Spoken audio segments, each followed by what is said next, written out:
PSC PYQ സ്റ്റഡിയിലേക്ക് എല്ലാവർക്കും സ്വാഗതം. അപ്പോൾ ഇന്നത്തെ നമ്മുടെ ടോപ്പിക് എന്ന് വെച്ചാൽ നമ്മുടെ അതുകൂടാതെ എന്നെ മെയിൻ ലിസ്റ്റിൽ വരാൻ സഹായിച്ച പഠനതന്ത്രങ്ങളും സ്ട്രാറ്റജീസും ഒക്കെ ഞാൻ വേറെ വീഡിയോസ് ആയിട്ട് ചെയ്തിട്ടുണ്ട്. കാണാത്തവരുണ്ടെങ്കിൽ താഴെ ഡിസ്ക്രിപ്ഷൻ ബോക്സിൽ അതിൻ്റെ ലിങ്ക് കൊടുത്തിട്ടുണ്ട്, പോയി കാണുക. അപ്പോൾ എന്താണ് നമ്മൾ ഇന്ന് പറയാൻ പോകുന്നത് എന്താണ്? അപ്പോൾ OMR ഷീറ്റിൻ്റെ കാര്യം തന്നെയാണ് പറയാൻ പോകുന്നത്. തുടക്കത്തിലെ ഒരു കാര്യം പറയട്ടെ. നമ്മൾ ഇപ്പം തുടക്കക്കാർ നമ്മൾ പഠിക്കാനായിട്ട് ഒരു 2 മാസമൊക്കെ ആയിട്ട് തുടങ്ങിയവർ ഒരുപാട് പേരുണ്ട്. എനിക്ക് മെസ്സേജ് അയച്ചിട്ടുള്ളവരുണ്ട്. അവരൊരിക്കലും ഒരു OMR ഷീറ്റ് ആദ്യം തന്നെ നമ്മൾ OMR ചെയ്ത് നോക്കരുത്. മനസ്സിലായല്ലോ? നമ്മൾ എന്താണ് തുടങ്ങുമ്പോൾ തന്നെ ഒരു 2 മാസം 3 മാസം ആയിട്ടുള്ളവർ ചിലർക്ക് പറ്റും. ചിലർ ഈ തുടക്കക്കാരുണ്ട് 2 മാസം ഒന്നും അറിയാൻ വയ്യാതെ വന്നവരൊരിക്കലും ആദ്യം തന്നെ ഒരു OMR ഷീറ്റ് ചെയ്ത് നോക്കരുത്. അതെന്താന്ന് വെച്ചാൽ നമ്മൾ ഏത് ടോപ്പിക്കാണോ പഠിക്കുന്നത് ആ ടോപ്പിക്സ് കഴിഞ്ഞിട്ട് അതിൻ്റെ മോക്ക് ടെസ്റ്റുകൾ ചെയ്ത് നോക്കിയതിന് ശേഷം മാത്രമേ നമ്മളൊരു 100 മാർക്കിൻ്റെ ഒരു OMR ഷീറ്റിലോട്ട് കടക്കാവൂ. അല്ലെങ്കിൽ ചെയ്ത് നോക്കാം, കുഴപ്പമൊന്നുമില്ല. OMR ഷീറ്റ് ചെയ്ത് നോക്കുന്നതിന് കുഴപ്പമൊന്നുമില്ല. പക്ഷേ ഒരിക്കലും അതൊരു 100 മാർക്കിൻ്റെത് നമ്മൾ ചെയ്ത് നോക്കരുത്. കാര്യം ഒന്നും അറിയാം, ഡിഗ്രിയൊക്കെ കഴിഞ്ഞിട്ട് കോച്ചിങ്ങിനൊന്നും പോകാത്ത ഒരുപാട് കുട്ടികളുണ്ടല്ലോ. അവരൊക്കെ ഒരിക്കലും തുടങ്ങുമ്പോൾ തന്നെ നമ്മൾ എന്താ ചെയ്യേണ്ടത്? ആദ്യം ഒരു 20 മാർക്കിൻ്റെയോ 30 മാർക്കിൻ്റെയോ, ഇപ്പോൾ ഇന്ത്യൻ ജോഗ്രഫിയാണ് നമ്മൾ പഠിക്കുന്നതെങ്കിൽ ആ ഇന്ത്യൻ ജോഗ്രഫിയിൽ നിന്നുള്ള 20 മാർക്കിൻ്റെയോ 30 മാർക്കിൻ്റെയോ ഒക്കെ ഓരോരോ ടോപ്പിക്സ് വൈസ് നമ്മൾ ചെയ്ത് നോക്കുക. എന്നിട്ട് നമ്മൾ 100 മാർക്കിൻ്റെ OMR ഷീറ്റിൽ ചെയ്ത് നോക്കാനായിട്ട് നമ്മൾ ശ്രമിക്കുക. അപ്പോൾ അത് മനസ്സിലായല്ലോ. ഇപ്പോൾ നമ്മൾ പഠിച്ചൊക്കെ കഴിഞ്ഞവരുടെ കാര്യം എന്ന് വെച്ചാൽ അവർ ഒരിക്കലും നമ്മൾ ലാസ്റ്റ് ഒരാഴ്ച OMR ഷീറ്റ് ചെയ്യാതിരിക്കുക. ലാസ്റ്റ് സമയത്ത് നമ്മൾ എന്താ ചെയ്യേണ്ടത്? ഒരിക്കലും നമ്മളങ്ങനെ ചെയ്യാതിരിക്കുക. എന്ന് വെച്ചാൽ നമുക്കുള്ള ആത്മവിശ്വാസം പോകും. നമ്മളെല്ലാം സിലബസൊക്കെ കംപ്ലീറ്റ് ചെയ്തവരാണെങ്കിലും അത്ര ആത്മവിശ്വാസം ഉണ്ടെങ്കിലും മാത്രം നമ്മൾ OMR ഷീറ്റ് ചെയ്യുക, 100 മാർക്കിൻ്റെത്. അല്ലെങ്കിൽ നമുക്കൊരു പഠിച്ച് തീർന്ന് എക്സാമിന് ഒരാഴ്ച മുമ്പ് തന്നെ OMR 100 മാർക്കിൻ്റെ ചെയ്യുന്നത് സ്റ്റോപ്പ് ചെയ്യുക. അപ്പോൾ അതായിരിക്കും ഏറ്റവും നല്ലത്. ഇനി അവരവരുടെ ഇഷ്ടത്തിനനുസരിച്ച് അവരവർക്ക് ചെയ്യാം. അല്ലെ എന്താണെന്ന് വെച്ചാൽ നമ്മളിപ്പോൾ ലാസ്റ്റൊക്കെ ആകുമ്പോൾ നമ്മൾ പഠിച്ചൊരു ടോപ്പിക്സിൽ നിന്നാണെങ്കിൽ കൂടെ നമുക്കറിയാൻ വയ്യാത്ത നല്ലതായിട്ട് പഠിച്ചൊരു ടോപ്പിക്സിൽ നിന്ന് എവിടുന്നെങ്കിലും എങ്ങനെയെങ്കിലും ഒരു ക്വസ്റ്റ്യൻ നമുക്ക് വന്നെന്ന് വെച്ചാലോ, അപ്പം നമുക്കൊരു ടെൻഷൻ ഉണ്ടാവും. അയ്യോ, ഞാനിത് പഠിച്ചതാണല്ലോ, എല്ലാം പഠിച്ചതാണല്ലോ, എന്നിട്ട് പോലും എനിക്ക് എന്താ ഇത് ചെയ്യാൻ പറ്റാത്തതെന്നുള്ള ഒരു വിഷമം, ഒരു ബുദ്ധിമുട്ട് അതൊക്കെ നമുക്കുണ്ടാവും. അപ്പോൾ അതിനെ മറികടക്കാനായിട്ടാണ് ഞാൻ പറയുന്നത്, നമ്മളൊരു PSC എക്സാം നമ്മൾ പോകുന്നതിന് മുമ്പ് ഒരാഴ്ച മുന്നേ തന്നെ നമ്മൾ OMR ഷീറ്റ് 100 മാർക്കിൻ്റെത് നമ്മൾ ചെയ്ത് നോക്കാതിരിക്കാൻ ശ്രമിക്കുക.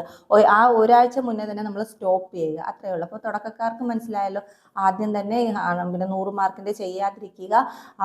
ചെയ്ത് കഴിഞ്ഞാലുള്ള പ്രശ്നമെന്ന് വെച്ചാൽ നമുക്കൊന്നും മനസ്സിലാവത്തില്ല. അതിൽ നിന്ന് നമ്മൾ പഠിച്ച വിഷയങ്ങളിൽ നിന്ന് മോക്ക് ടെസ്റ്റുകൾ നമ്മൾ മോക്ക് ടെസ്റ്റ് വേണമെങ്കിൽ ചെയ്യാം. നമുക്കിതിൽ തന്നെ മോക്ക് ടെസ്റ്റുകൾ ചെയ്ത് നോക്കാം, ഒരു കുഴപ്പമില്ല. മോക്ക് ടെസ്റ്റുകൾ ചെയ്ത് നോക്കി കഴിഞ്ഞതിന് ശേഷം നമ്മൾ ഇതേപോലെ OMR ഷീറ്റിൽ നമ്മൾ മോക്ക് ടെസ്റ്റുകൾ ചെയ്ത് നോക്കാം, അതിന് കുഴപ്പമില്ല. അല്ലാതെ ഒരു 100 മാർക്കിൻ്റെ എല്ലാ സബ്ജക്റ്റുകളും ഉള്ളത് ഒരിക്കലും ഒരു തുടക്കക്കാർ ചെയ്യാതിരിക്കാൻ ശ്രമിക്കുക. അപ്പോൾ അതാണ് ഫസ്റ്റ് പറയേണ്ട കാര്യം. ഞാനെന്ന് വെച്ചാൽ ഫസ്റ്റ് തുടങ്ങിയപ്പോഴേ നമ്മൾ 100 മാർക്കിൻ്റെതൊന്നും ഞാൻ ചെയ്തിട്ടില്ലായിരുന്നു. ഞാൻ തുടങ്ങിയപ്പോൾ ഞാൻ ഏത് സബ്ജക്റ്റാണ് പഠിക്കുന്നത് ആ സബ്ജക്റ്റിൻ്റെ നമ്മൾ ഇതിൽ തന്നെ ബബിൾ ചെയ്ത് പോയിട്ട് ലാസ്റ്റ് നമ്മൾ ഏകദേശം ഒരു ബേസ് എത്തി എന്ന് ഒരു 6 മാസമൊക്കെ വേണ്ടി വന്നു. അത് എത്തി എന്ന ഒരു ഉറപ്പായതിനു ശേഷമാണ് ഞാൻ 100 മാർക്കിൻ്റെ ഞാൻ ചെയ്യാൻ തുടങ്ങിയത്. അതേപോലെ തന്നെ നമ്മുടെ എക്സാം വരുന്നതിന് മുമ്പ് ഒരാഴ്ച മുമ്പ് ഞാൻ പിന്നെ ചെയ്തിട്ടുമില്ല. എൻ്റെ അനുഭവത്തിൽ നിന്ന് പറയുകയാണ്. ഇഷ്ടമുണ്ടെങ്കിലും നമുക്കത് സ്വീകരിക്കാം. ഇനി രണ്ടാമത്തെ കാര്യം എന്ന് വെച്ചാൽ നമ്മൾ ഈ ക്വസ്റ്റ്യൻ്റെ ഇപ്പം നമ്മൾ ഈ OMR ഷീറ്റ് ചെയ്ത് നോക്കുന്നതിൻ്റെ ഒരു പ്രധാന കാര്യം എന്ന് വെച്ചാൽ ഇതിൽ 60% നമ്മൾ ഈ പ്രീവിയസ് ക്വസ്റ്റ്യൻസ് തന്നെ ആയിരിക്കും വരാൻ സാധ്യത. ഇനി അങ്ങനെയാണ് ഇത്രയും നാൾ വന്നിരിക്കുന്നത്. അപ്പോൾ അതുകൊണ്ടാണ് നമുക്ക് കൂടുതൽ അത് ചെയ്ത് നോക്കണമെന്ന് പറയുന്നത്. പിന്നെ വേറൊരു കാര്യം എന്ന് വെച്ചാൽ ഒരു 2024 ശേഷം 2023 ശേഷമുള്ളത് നമ്മൾ ചെയ്യുക. 20 മുന്നോട്ടുള്ളത് നമ്മൾ പോകേണ്ട കാര്യമില്ല. അതുമായിട്ട് ഒരു ബന്ധവും ഇല്ലാത്ത കാര്യങ്ങളാണ്. ചിലതൊക്കെ ചോദിക്കും. ഇപ്പോൾ എന്തെങ്കിലും ശ്രീനാരായണ നവോത്ഥാനവുമായിട്ട് റിലേറ്റ് ചെയ്ത 1 വേർഡ് എന്തെങ്കിലും ക്വസ്റ്റ്യൻസ് അല്ലാതെ അതുമായിട്ട് ബന്ധപ്പെട്ട് ഒരുപാടൊന്നും ആ 2020 ആ ഒരു സമയത്ത് ചോദിക്കുന്നതൊന്നും ഇപ്പോൾ ചോദിക്കുന്നില്ല. അപ്പോൾ അതൊക്കെ തന്നെ ഒരു വലിയ അതുകൊണ്ട് നമ്മൾ കുറേ കാലം മുന്നത്തെ പ്രീവിയസ് ക്വസ്റ്റ്യൻസ് എടുത്ത് ചെയ്യാതിരിക്കാൻ ശ്രമിക്കുക. ഒരു 22, 23 23 തൊട്ട് ആ ഒരു റേഞ്ചിലുള്ളത് നമ്മൾ പഠിക്കാൻ ശ്രമിക്കുക. ഇനി അതിന് മുന്നേ ഉള്ള പഠിക്കാൻ ഇഷ്ടമുള്ളവർക്കാണെങ്കിൽ പഠിക്കാൻ കുഴപ്പമൊന്നുമില്ല. അപ്പോൾ അങ്ങനെ പഠിക്കുക. പിന്നെന്ന് വെച്ചാൽ നമ്മൾ ഫസ്റ്റ് ചെയ്യേണ്ടതെന്ന് വെച്ചാൽ നമ്മൾ OMR ഷീറ്റ് ഒരു ടൈമർ വെച്ച് എഴുതാൻ ശ്രമിക്കുക. നമുക്കറിയാം OMR ഷീറ്റ് നമ്മൾ ടൈമർ വെച്ച് എഴുതാനായിട്ട് ശ്രമിക്കുക. ആ സമയത്ത് തന്നെ നമ്മൾ എന്താ ചെയ്യേണ്ട, അത് നമ്മൾ പൂർത്തീകരിക്കാനായിട്ട് ശ്രമിക്കുക. പരീക്ഷാ ഹാളിൽ ഇരിക്കുന്നത് എങ്ങനെയാണോ അതേപോലെ തന്നെ ചെയ്യുക. പിന്നെ അല്ലെങ്കിൽ നമുക്ക് എന്താണ്, നമ്മൾ വീട്ടിലല്ലേ ഇരിക്കുന്നതെന്ന് ഉള്ളൊരു ഇതുകൊണ്ട് നമ്മൾ എന്താണ്, ഒരിക്കലും നമ്മൾ ആ ഒരു കറക്റ്റ് സമയത്ത് നമ്മൾ ചെയ്ത് തീർക്കത്തില്ല. പിന്നെ മൂന്നാമത്തെ കാര്യം എന്ന് വെച്ചാൽ, പിന്നെ നമ്മൾ പഠിച്ചു തുടങ്ങുമ്പോൾ നമുക്ക് ഒരുപാട് കൺഫ്യൂഷനുകൾ ഉണ്ടാവും പഠിച്ചു തുടങ്ങുമ്പോഴൊക്കെ. അപ്പോൾ എന്താണ്, നമ്മൾ ഇപ്പോൾ ക്വസ്റ്റ്യനൊക്കെ നോക്കുമ്പോൾ നമ്മൾ എന്താണ്, ഇപ്പോൾ എല്ലാം ശരി എല്ലാം തെറ്റ് അങ്ങനെയൊക്കെയുള്ള ഓപ്ഷൻസ് ഉണ്ടാവുമല്ലോ. ആ ഓപ്ഷൻസ് നമ്മൾ വീട്ടിലിരിക്കുമ്പോൾ ഒന്ന് കറക്കിക്കുത്തി നോക്കിയേക്കാം എന്ന് പറഞ്ഞ് അങ്ങനെ ചെയ്യരുത്. എന്ന് വെച്ചാൽ നമ്മൾ വീട്ടിലിരിക്കുന്ന അതേ ഇതിൽ നമ്മൾ ഒരുപാട് OMR ഒക്കെ ചെയ്ത് നോക്കി കഴിഞ്ഞായിരിക്കും നമ്മൾ പിന്നെ പരീക്ഷ ഹാളിലോട്ട് പോകുന്നത്. അപ്പോൾ നമ്മൾ ആ ഒരു മെൻറ്റാലിറ്റിയോട് കൂടി തന്നെ ഇത് കുഴപ്പമില്ല, എന്നാൽ നമുക്ക് എല്ലാം ശരി ഉടനെ കറപ്പിച്ച് വെക്കാം, അല്ലെ എല്ലാം തെറ്റ് ഉടനെ കറപ്പിക്കാം, അങ്ങനെ ചെയ്യരുത്. നമ്മൾ വീട്ടിൽ വെച്ച് തന്നെ നമ്മൾ നോക്കുക. നമ്മൾ എല്ലാം ശരി എല്ലാം തെറ്റെന്ന് വെച്ചാൽ അറിയാവുന്നതാണെങ്കിൽ കുഴപ്പമില്ല, അല്ലാതെ അറിയാൻ ഏതൊരു റിസ്ക് എടുക്കാൻ തയ്യാറാകുന്ന ഉള്ള ചില ക്വസ്റ്റ്യൻസ് ഉണ്ടാവുമല്ലോ, നമുക്ക് ഒരു പകുതി ഉള്ളത്, അത് നമ്മൾ ഒരിക്കലും വീട്ടിൽ വെച്ച് നമുക്കൊന്നും അറിയാൻ വയ്യാത്തവർ ഉടനെ അത് വീട്ടിൽ വെച്ചല്ലേ എന്ന് ഓർത്തിട്ട് അത് കർപ്പിക്കാനായിട്ട് ശ്രമിക്കരുത്. കാര്യം അതേ രീതി തന്നെ ആയിരിക്കും നമ്മളൊരു എക്സാം ഹാളിൽ ചെല്ലുമ്പോഴും നമ്മളുടെ മനസ്സ്, നമ്മൾ ചെയ്ത് നോക്കുന്നവരുടെ കാര്യമാണ് ഞാൻ പറഞ്ഞത്. അപ്പോൾ നമ്മൾ ഒരിക്കലും അത് വീട്ടിൽ വെച്ചിട്ട് അതൊരു സിമ്പിൾ ആണല്ലോ കുഴപ്പമില്ലല്ലോ നമുക്ക് വീട്ടിൽ വെച്ചല്ലേ എന്ന് ചെയ്ത് നോക്കരുത്. മനസ്സിലായല്ലോ? അതായത് കൺഫ്യൂഷൻ ഉള്ളത് ഒരിക്കലും ഒരു റിസ്ക് എടുക്കാതിരിക്കുക, അത്രയേ ഉള്ളൂ. പിന്നെ വേറൊരു കാര്യം എന്ന് വെച്ചാൽ നമ്മൾ ചെയ്ത് നോക്കിക്കഴിഞ്ഞിട്ട് അഞ്ചാമത്തെ കാര്യം വെച്ചാൽ നമ്മൾ ഈ OMR ഓരോന്നും നമ്മൾ ചെയ്ത് നോക്കുമല്ലോ. ചെയ്ത് നോക്കിക്കഴിഞ്ഞാൽ നമ്മൾ എന്താ ചെയ്യേണ്ടതെന്ന് വെച്ചാൽ നമുക്കറിയാൻ വയ്യാത്ത ഏതാണോ അത് നമ്മൾ ഇതിൻ്റെ ബാക്കിൽ നമ്മൾ എഴുതി വെക്കുക. ഓരോ ഷീറ്റിൻ്റെ ഇതിൻ്റെ ബാക്കിൽ എഴുതി വെക്കുക. അപ്പോൾ അങ്ങനെ നമുക്ക് എന്താണ്, പെട്ടെന്ന് ഈ OMR ഷീറ്റ് എടുക്കുമ്പോൾ നമ്മൾ എവിടെ നിന്ന് എന്തൊക്കെ പഠിച്ച് എങ്ങനെയൊക്കെ ചെയ്തു അത് നമുക്ക് പെട്ടെന്ന് മനസ്സിലാകും. ഒരിക്കലും പിന്നെ എന്താണ്, നമ്മൾ വേറൊരു ബുക്കിൽ എഴുതാതെ നമ്മൾ ഈ OMR ഷീറ്റിൽ തന്നെ എഴുതാനായിട്ട് ശ്രമിക്കുക. അപ്പോൾ ഏകദേശം കാര്യങ്ങൾ മനസ്സിലായല്ലോ ഇപ്പോൾ.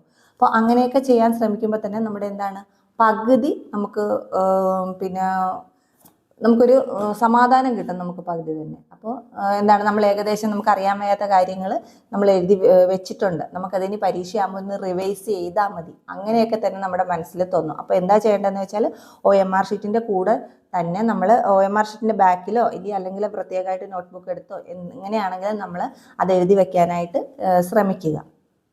മനസ്സിലായല്ലോ? പിന്നെ മറ്റൊരു കാര്യം എന്ന് വെച്ചാൽ, പിന്നെ നെഗറ്റീവ് വന്ന ഭാഗം നമ്മൾ പിന്നെ അതിന് ശേഷം ഇതിന് ശേഷം നമ്മൾ എന്നും റിവൈസ് ചെയ്യുക.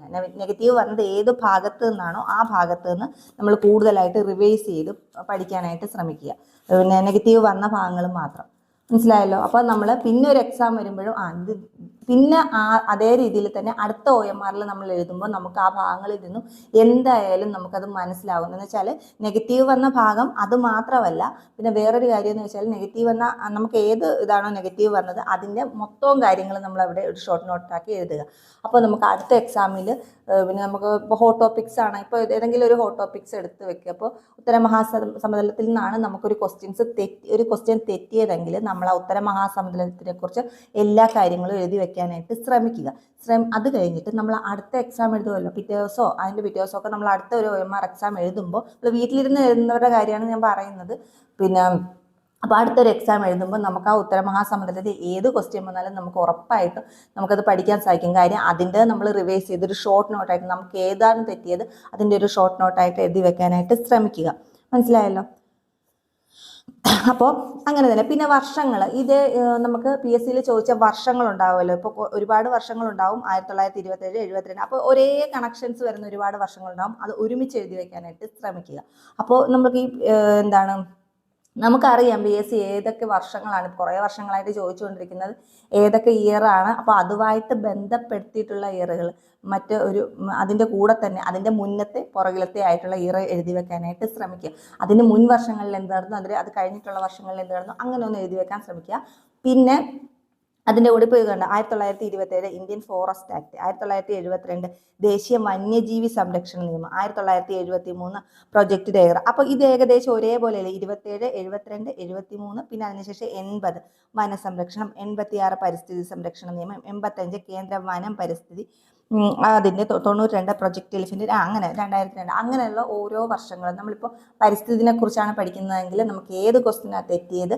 അപ്പോൾ OMR നമുക്കറിയാം ഏകദേശം ഇപ്പോൾ 1992 എന്താണ് വന്നത്, അപ്പോൾ നമുക്കറിയാം പ്രൊജക്ട് എലിഫൻ്റ്. അപ്പോൾ അതിൽ ഒരു പ്രൊജക്ട് എലിഫൻറ്റിൻ്റെ ആണെങ്കിൽ നമുക്ക് അറിയാം, ഓക്കെ, നമ്മളത് ടിക്ക് ചെയ്തു. ഇനി അതിൻ്റെ കൂടെ തന്നെയുള്ള കുറേ ഓപ്ഷൻസ് ഉണ്ടാവുമല്ലോ, ആ ഓപ്ഷൻസ് ഏതുമായിട്ട് റിലേറ്റ് ചെയ്തിട്ടുള്ളതാണെന്ന് നമ്മളൊന്ന് ജസ്റ്റ് ഒന്ന് നോക്കി വെച്ചു. എന്ന് വെച്ചാൽ അത് എല്ലാം കൂടെ ഷോർട്ട് നോട്ട് എഴുതി പഠിക്കണമെന്നല്ല പറഞ്ഞത്.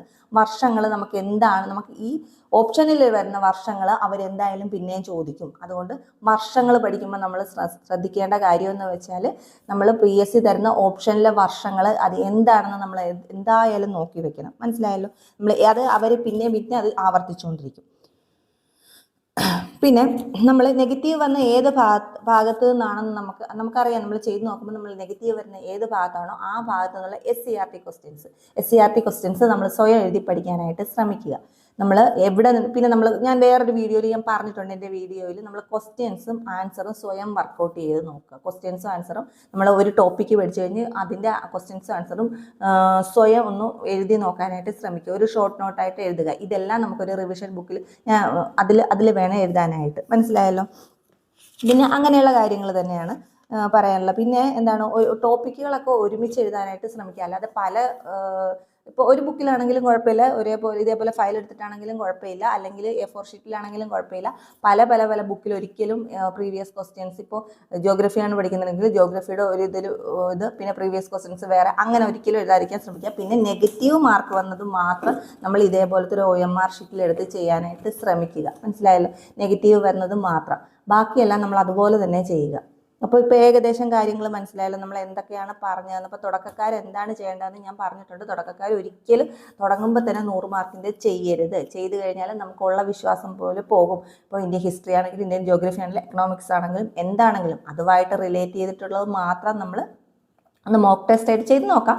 ഇതിൽ ബബിൾ ചെയ്യാനായിട്ട് ശ്രമിക്കുക. അതിനുശേഷം നമുക്കൊരു ബേസ് വന്നതിന് ശേഷം മാത്രമേ നമ്മൾ ഒരു 100 മാർക്കിൻ്റെ ചെയ്ത് നോക്കാവുള്ളൂ. മനസ്സിലായല്ലോ? അപ്പോൾ ബാക്കി എല്ലാ കാര്യങ്ങളും നിങ്ങൾക്ക് മനസ്സിലായെന്ന് വിചാരിക്കുന്നു. അപ്പോൾ ഇതൊക്കെ. പിന്നെ വേറൊരു കാര്യം എന്ന് വെച്ചാൽ നെഗറ്റീവ് മാർക്ക് നമ്മൾ പിന്നെ ഒരു നെഗറ്റീവ് വന്നെന്ന് വെച്ച് നമുക്കത് ടെൻഷൻ അടിക്കേണ്ട കാര്യമൊന്നുമില്ല. നമ്മൾ വീട്ടിലിരുന്ന് ചെയ്ത് നോക്കുമ്പോൾ നെഗറ്റീവ് മാർക്ക് വന്നെന്ന് വെച്ചിട്ട് അയ്യോ നമുക്ക് അറിയാവുന്നതും കൂടെ നെഗറ്റീവായി പോയല്ലോ അതൊന്നും ഓർത്തൊരു ടെൻഷനും നമ്മൾ പിടിക്കേണ്ട കാര്യമൊന്നുമില്ല. കാര്യം എന്താണെന്ന് വെച്ചാൽ നമ്മൾ അതിൻ്റെ ഷോർട്ട് നോട്ട് നമ്മൾ ഇന്ന് തന്നെ നമ്മൾ പഠിച്ച് അടുത്തൊരു പരീക്ഷയാകുമ്പോൾ നമുക്കത് മൊത്തവും നമ്മൾ എക്സാമിന് മുമ്പ് ഇതെല്ലാം ചെയ്ത് വെക്കണം. അതൊരു ഷോർട്ട് നോട്ടായിട്ട് ഇതേപോലെ തന്നെ നമുക്ക് തെറ്റിയ ആൻസർ ഇതിൻ്റെ മുകളിൽ എഴുതി വെക്കുക. അല്ലാത്തത് നമ്മളൊരു ഷോർട്ട് നോട്ടായിട്ട് നമ്മുടെ നോട്ട്ബുക്കിലോ നമ്മൾ ഇഷ്ടമുള്ള രീതിയിൽ എങ്ങനെയാണെങ്കിലും നമുക്ക് എഴുതി വെക്കാനായിട്ട് ശ്രമിക്കുക. ഒരിക്കലും പിന്നെ ഒരു കാര്യം എന്ന് വെച്ചാൽ ഒരിക്കലും ഒരു PSC പരീക്ഷ എഴുതുമ്പോൾ PSC പരീക്ഷയിൽ അവർ തന്ന ഒരു ഓപ്ഷൻസിൻ്റെ കൂടെ തന്ന ബാക്കി 3 ഓപ്ഷൻസ് നമ്മളത് നല്ലതായിട്ട് നോക്കാം. വർഷങ്ങൾ പിന്നെ അവർ ചോദിക്കും. പിന്നെ എന്ന് വെച്ചാൽ കറണ്ട് അഫയേഴ്സ് നമ്മൾ OMR ഷീറ്റ് ചെയ്യുമ്പോൾ നമ്മൾ നോക്കേണ്ട കാര്യമൊന്നുമില്ല. പിന്നെ വേറൊരു കാര്യം എന്ന് വെച്ചാൽ കറണ്ട് അഫയേഴ്സ് ഏത് പാറ്റേണിലാണ് വരുന്നത് എന്ന് നമ്മൾ ശ്രദ്ധിക്കുക. സ്പോർട്സിൻ്റെ എവിടെ നിന്നാണ് അത് ചോദിക്കുന്നത്, അപ്പോൾ അത് അടുത്ത പരീക്ഷയ്ക്ക് ചോദിക്കും. അടുത്ത പരീക്ഷയ്ക്ക് അല്ലെങ്കിൽ ആ വർഷത്തെ ഏതെങ്കിലും ഒരു പരീക്ഷയ്ക്ക് വരും അവാർഡുകൾ. അതെല്ലാം നമുക്കിപ്പോൾ നോക്കുമ്പോൾ PSC ഈ OMR ഷീറ്റ് ചെയ്ത് നോക്കുമ്പോൾ നമുക്കറിയാം അത് ഏത് പാറ്റേണിൽ നിന്ന് എവിടെ നിന്നാണ് വരുന്നതെന്നൊക്കെ നമുക്കറിയാം. അപ്പോൾ അതുകൊണ്ട് അങ്ങനെയൊക്കെ ചെയ്യാൻ ശ്രമിക്കുക. പിന്നെ നമ്മളെല്ലാം പഠിച്ച സിലബസൊക്കെ പഠിച്ചു കഴിഞ്ഞ് എക്സാം ഉള്ളവർ ഒരാഴ്ച മുന്നേ തന്നെ OMR ഷീറ്റ് ചെയ്യുന്നത് നിർത്തുക. കാര്യം എന്താണെന്ന് വെച്ചാൽ പിന്നെ ചെയ്യുമ്പോൾ നമുക്ക് എന്തെങ്കിലും ഒരു നെഗറ്റീവ് വന്നാൽ നമുക്ക് ആകെ ടെൻഷനാകും. അപ്പോൾ അങ്ങനെ ചെയ്യുക. എൻ്റെ അനുഭവമാണ് ഞാൻ പറഞ്ഞത്. നിങ്ങൾക്ക് ഇഷ്ടമുണ്ടെങ്കിൽ സ്വീകരിക്കാം. അപ്പോൾ ഇതേപോലുള്ള കുറേ ടിപ്സുകളായിട്ട് ഞാൻ 2-3 വീഡിയോ ചെയ്തിട്ടുണ്ട്. അതിൻ്റെ എല്ലാ ലിങ്ക് ഞാൻ ഡിസ്ക്രിപ്ഷൻ ബോക്സിൽ കൊടുത്തേക്കാം. ആവശ്യമുള്ളവർ ചെക്ക് ചെയ്യുക.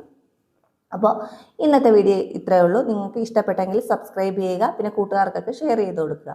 അപ്പോൾ താങ്ക്